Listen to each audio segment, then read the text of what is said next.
We are standing in pasture 9 in the Jornada Experimenta Range.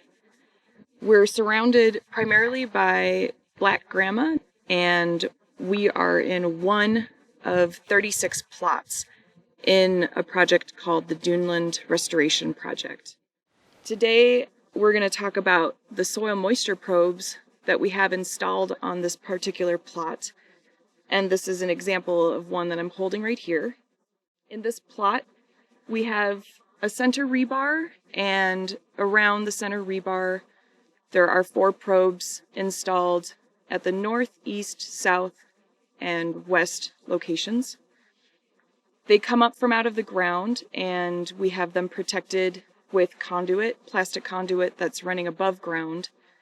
And I'm at the primary junction right here, and the PVC goes across the plot and connects to the data logger, which is connected and powered by solar.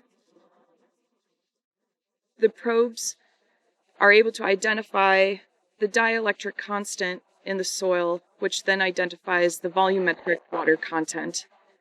Within the soil moisture can identify and help us determine what infiltration rate is, how much rainfall we had, depending on how deep the water will penetrate the different horizons.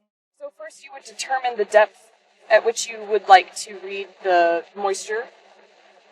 And so let's just say we just dug this hole out, and we would measure to the depth that you want.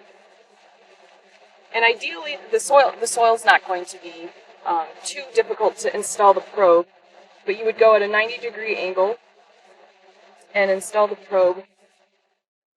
4 of the probes, each of them have 1 wire that are coming out of here. And so they're each labeled 1, 2, 3, 4. And for this project, 1 is north, 2 is east, and then south and west. So these are going into the data logger here. So one of these cables is the grounding. The other one supplies the power, and the other cable transfers the data. And this connection is connected to the sun regulator. The sun regulator is connected to the solar panel and also to the battery.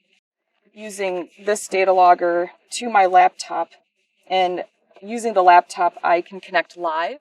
And so if there is a problem or if one of them is not working very well, right away I'd be able to identify that with the computer. For this Duneland Restoration Project, all 36 plots are within a very small area within the Chihuahuan Desert. However, the grass cover differs greatly between the different sites. And what we're trying to identify is what are the different factors that we cannot see. So soil moisture content, or estimating vegetation cover, identifying the soil profiles that are leading to the great difference in grass cover that we have.